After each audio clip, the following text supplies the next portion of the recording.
আসসালামু আলাইকুম সারিকান্দিবাসী। এই যে দেখতে পাচ্ছেন, এখন আমরা আছি হচ্ছে সারিয়াকান্দির কালীতলা ঘাটে।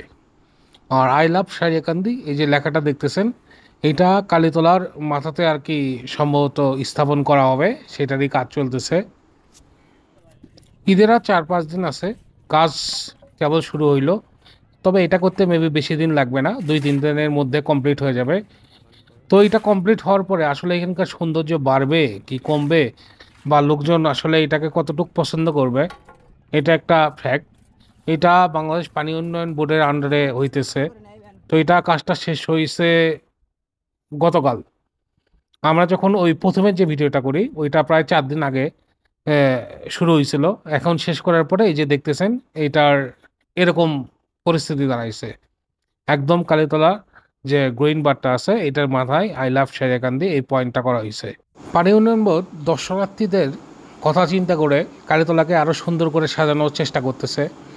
তো তার পরিপ্রেক্ষিতেই এই আই লাভ সারিয়াকান্দি পয়েন্টটি তারা বসাইছে। তো এইটা আপনাদের কাছে কেমন লাগতেছে অবশ্যই কিন্তু কমেন্টস করে জানাবেন। আর আমাদের ভিডিওটি ভালো লাগলে অবশ্যই কিন্তু শেয়ার করবেন, লাইকস দিবেন। আর আমার কাছে ব্যক্তিগতভাবে এটা আসলে খুব একটা ভালো লাগেনি, অনেকের কাছে হয়তো ভালো লাগবে। তো আপনাদের কার কার কাছে এই জিনিসটা ভালো লাগতেছে এবং ভালো লাগতেছে না, এটা কিন্তু অবশ্যই কমেন্টস করবেন। আবারও বললাম, আমার কাছে মনে হয় আই লাভ সারিয়াকান্দি এই পয়েন্টটা কালীতলা বসানো এসছে, যদি প্রেম যমুনার ঘাটে বসানো হইতো তাহলে এটা আরও বেশি সুন্দর হইতো।